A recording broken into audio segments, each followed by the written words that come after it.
What's going on, folks? This is Acid Root. So I'm going to review Rick Ross's seemingly debut solo project, MIAO. Now, this is not. There's an album which was kind of a mini movie called MIAO, the movie that came out in early 2008. But this is the debut mixtape, supposedly, of Rick Ross that came out in early 2006, which is called MIAO. Now, this came out before Rick Ross's debut album, Port of Miami, which had the Hustler's anthem on there, Hustlin', and it kind of is like the precursor to that because I kind of wondered about Rick Ross's success back in the day just because Hustlin' just was like a huge hit, and it was just kind of odd that that song just kind of showed up and he just got kind of popular out of nowhere. But he had a similar come up to Jeezy, where Jeezy kind of blew up overnight with his Trap or Die project, and then that transformed into the Thug Motivation 101. Well, I kind of feel like this MIAO mixtape by Rick Ross is basically like Rick Ross's version of Trap or Die. It's about as good. It's packed to the gills with freestyles, riveting freestyles, some new tracks in there, and some thumpers and car rattlers that kind of have like a lot of good moments and just overall catchiness that makes it worth the wait. I'd probably say I don't remember what I scored the original Trap or Die when I reviewed it a couple years ago, but I'd probably say this is probably a notch better. I mean, Rick Ross, I mean, Can't Ban the Snowman by Jeezy is pretty good, but this one's kind of up there with some of those Jeezy projects. Now, it's not helmed by DJ Drama, but it is helmed kind of by DJ Khaled. He's all over this mixtape, and I think he's the one that curated this one, so it's pretty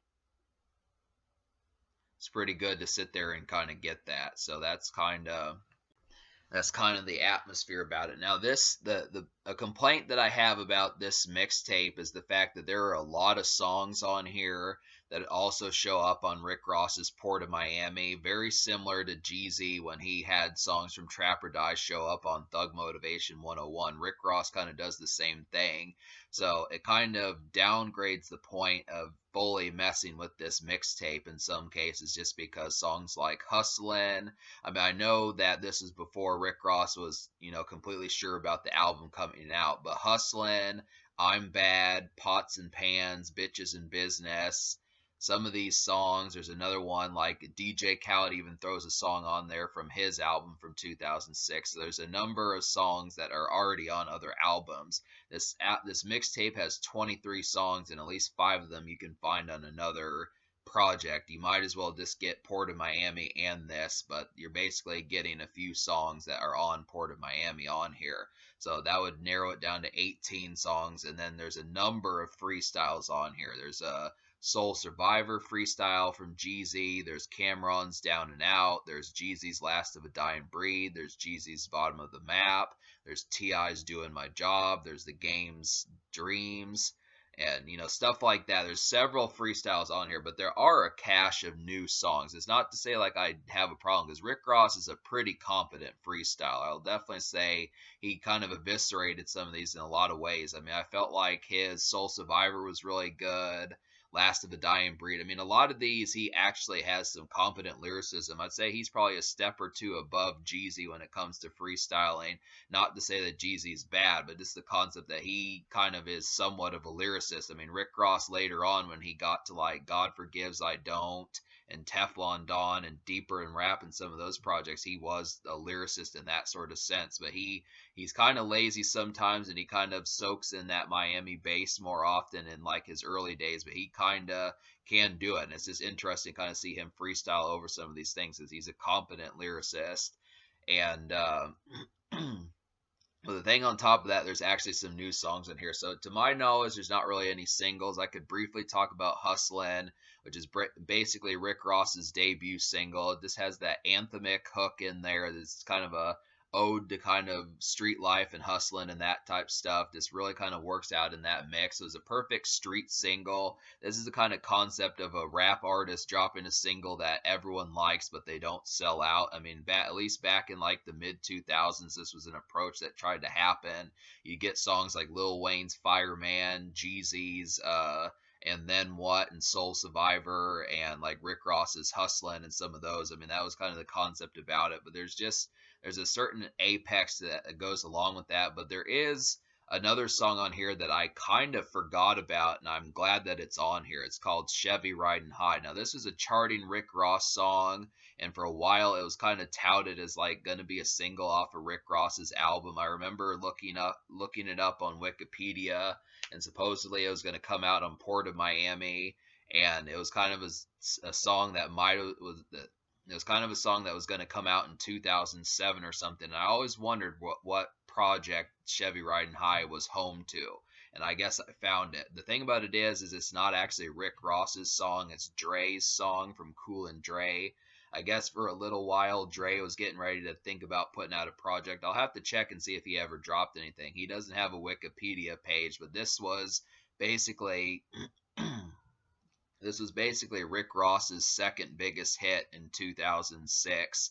I mean, Hustlin' was really large. That crested for most of 2006, and that might have even been a song from 2005. But Chevy Riding High was like the follow-up single that once Hustlin' kind of got boring, this is the song that a lot of people grafted to. But it's kind of a fusion. It's halfway Rick Ross's song, halfway Dre from Cool and Dre's song. But considering I don't know if Dre ever dropped a project, and I know he at least didn't drop an album, it's basically just like a Rick Ross song, which I think is pretty slick. It's got a real kind of reminds me of the stuff that like Blood Raw and Rocco were doing in 2008. Just kind of has like an eerie, leery kind of production in there, just kind of and yeah, kind of an eerie, leery production in there. It's a little bit grimmer than Hustlin' is. Hustlin's a little bit more bravado and more summery and kind of bright, but this one's kind of more of a glimmering and kind of shadier Twilight kind of song almost. But I really like it. It's really kind of catchy. Hook is nice. Dre is a pretty competent lyricist also. I give him credit for being able to do that. I thought he was just kind of a hook artist, but he did a good job on there. I see this as like a very solitary Rick Ross hit that gave him basically 2 hits immediately before he even had an album out. It's really too bad that Chevy Riding High was never really on an album, but now that it's on this project, I'm glad because now I have a place where I can find it. The only real weakness to this song is just the fact that, at least in the version of the mixtape I downloaded, it's censored, so I would like to find the explicit version of it. Hopefully I can find an explicit version of MIAO. That's kind of the thing about this MIAO that's up on DatPiff. Some of it's censored, some of it's explicit, and that's kind of annoying, but I'll have to look around and see what I find. But so yeah, basically just to talk about some of these, I'm going to go ahead and list the 11 songs out of 23 that I recommend to you. So I'll go ahead and say those. They would be the Soul Survivor Freestyle, Feel Me, Kick in the Door, Chevy Riding High, Last of a Dying Breed Freestyle, Bottom of the Map Freestyle, Stay Fly Freestyle, Thug Thizzle, Rap Star, Dear Lord, and Grip and Grain. And that's kind of the concept here. There's also 5 songs that I'll give as almost songs just because that would bring it up to kind of 16 and a half, but not really. I mean, I consider it more 11 out of 23, but the 5 songs that I recommend that were on other albums if you don't want to pay the money for them are Hustlin', which is basically called Hustler's Anthem on this project. The DJ Khaled song, I forget what it's called.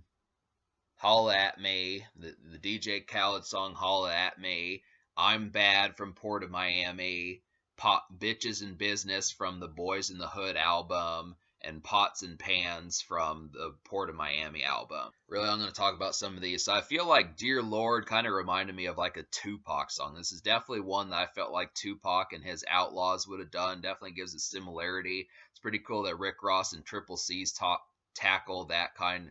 It's pretty cool that Rick Ross and Triple C's tackle that kind of paranoia that Tupac always had about dying soon and just kind of being paranoid if he's doing the right thing and that type of stuff. This has a really kind of leery and kind of ghoulish kind of, or maybe not ghoulish, but just kind of paranoia type beat. It's really something that you'd smoke to and kind of be worried about it and just question what you're doing. And it's a nice one. It's probably one of the best on this album. Thug Thizzle is about the closest thing that Rick Ross gets to as a party song on this album. I feel like apart from Chevy Riding High, that's one thing about Rick Ross is just the fact that he does not really have the joints as far as cutting loose a little bit and relaxing. He's pretty much in like his street code for most of this project. He cares about bad vehicles, bad bitches, and money, but it just doesn't have enough moments of just kind of loosening up somewhat and enjoying the fruits of his labor and that type of stuff. I feel like Thug Thizzle kind of did that.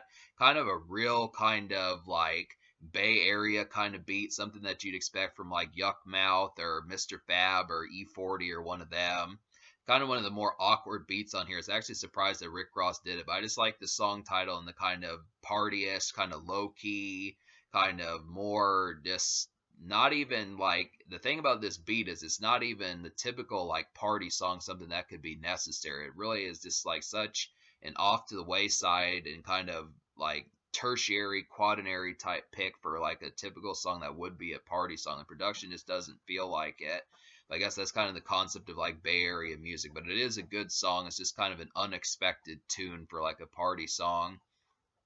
Rap Star with Dre on the hook from Cool and Dre is a really great one. It has like these Spanish guitars in here. It really feels like a summery kind of song. Dre delivers a great hook, and it's just kind of an ode to the ladies and that type of stuff. Nice kind of mild summery bops. Pretty interesting kind of get that Rick Ross trying to do that thing. And then Gripping Grain is kind of another car song, kind of like Chevy Riding High, but just a little bit more ghoulish towards it and a little bit more jittery and just kind of Gripping Grain is just a little bit more jittery. So the new songs are pretty outstanding. I really feel like that. And then to talk about some of these freestyles, Last of a Dying Breed, Bottom of the Map, really some similarities to Jeezy. I think that's what Rick Ross was kind of cresting on, as just being like the Miami version of Jeezy. Same kind of street dealer cred, just a Miami version of that.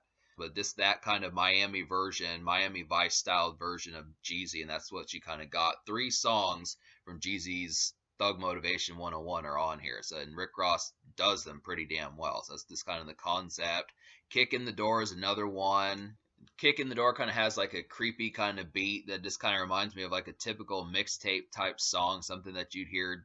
It sounds a little bit ahead of its time. The type of stuff that like Cameron, Lil Wayne, T.I. would do, or maybe not T.I., but Cameron and Lil Wayne would do something like that, especially Lil Wayne in that kind of sense. It's one of those typical kind of creepy and just, in some cases, I want to say paranoid kind of beat in there. It's a nice one. It had an ode to Biggie in the hooks. That's pretty good. And then Feel Me was kind of similar to something Jeezy would do. It sounded like a beat that he did off the Inspiration. Really feels like a beat Jeezy did off the Inspiration. So there's a lot of good stuff on here. So I'm gonna basically give this album me liking 11 out of 23 plus the 5 almost songs, which I just don't see myself listening to. So basically approximately 11 out of 23. I'm just going to go ahead and give this album like a 5.75 out of 10. I think it's about middle of the road. I mean, really, that is about half the project. Just in between there, there are some gems on here. Definitely some good moments, some good Rick Ross freestyles. It's cool that he does the mixtape thing, can actually handle it and do it well. Give some competent freestyles and that type of stuff. I just would have to say otherwise. The new songs are pretty interesting. I definitely feel like they have some claim to them. Some of my favorites would be Thug Thizzle, Dear Lord. Some of my favorites would be Chevy Riding High, Thug Thizzle, and Dear Lord. They definitely had some immediate ones just like that just feel like kind of extra little grim and kind of beneath the radar kind of gems from Rick Ross that you may have forgotten about. I think within his catalog, if you just stick with like the Rick Ross albums, you're missing like some true meaty cuts here that have some pretty solid and exuberant emphasis. It's definitely good to see. So I just would have to get that. There is some new stuff, some great freestyles, some songs if you just want some ones. Maybe you don't want the album or something like that, but you have to deal with the DJs and that type of stuff. It's here. This kind of happens to be a thing. So that's kind of the remark about it. Yeah, so a 5.75 out of 10. The social score I'll go ahead and give like a 6 out of 10 just because it has some good moments in here. I feel like Thug Thizzle, Dear Lord, Rap Star, Gripping Grain, Chevy Riding High. Some of these new ones really do have like a nice gleam to them, and they definitely have an emphasis as far as being able to pick up on. They're not really as smoke centric and as party centric. It felt like Jeezy was a little bit more party centric, ready to go. Rick Ross kind of has a more fashion behind, wanting to get his shit together and kind of have the money together before he cuts loose. But there's just not enough moments of really seeing Rick Ross really cut loose like that, and it's very fleeting. But there's fun moments, but it's just kind of interspersed with the idea of just sticking to the code and that type of stuff. And that's too bad about that. But I do feel like there are some moments for socializing. I mean, if you're not taking it to the degree that Rick Ross is in his lyrics, then you definitely can find some stuff just to jam out to and, you know, have a smoke session and that type of stuff. And as far as that goes, because it is some weekend music in here, despite the fact that this music is free. It's a decent kind of miniature kind of festivity. It's kind of a fiesta of sorts as far as stepping out a bit and kind of having like a nice weekend bop. Maybe this won't last for like the month, but you know, a couple weekends, something like that is something nice to kind of get things boiled over and such. And like I feel like in terms of the future, like Rick Ross dropped an album in December of 2021, so he'll probably have some more stuff on the way soon enough. He hasn't announced yet his next album title, but I'm just gonna start getting a lot of these projects knocked out because yeah, prior to like today, I haven't even messed with this project. So that just really happens. I was surprised and baffled by the quality of this, despite the fact that I gave it a 5.75 out of 10. There are some gems in here. I would have liked a good handful more new songs. That's probably what held this project back, is just talking about some of the new songs. I guess I could say on top of that, some of the songs I didn't enjoy. Like there were some awkward ones like Uncle Johnny and bitch who you fucking with was pretty abrasive. I just didn't appreciate the approach towards that. And some of these freestyles, like I didn't really like the Cameron beat Down and Out and Doing My Job by T.I. That's one I've said before that I didn't enjoy by T.I. And just stuff like that. Just those kind of just some bad choices for beats for freestyles. Like I didn't think that Dreams by the Game was an accurate one to freestyle. I mean, Rick Ross did a good job. I didn't see it as a good song to freestyle. There's maybe too many songs that are actually on albums on here and not enough new songs. That would be the components of some of the stuff that I didn't enjoy about this project, but it does have the gems. So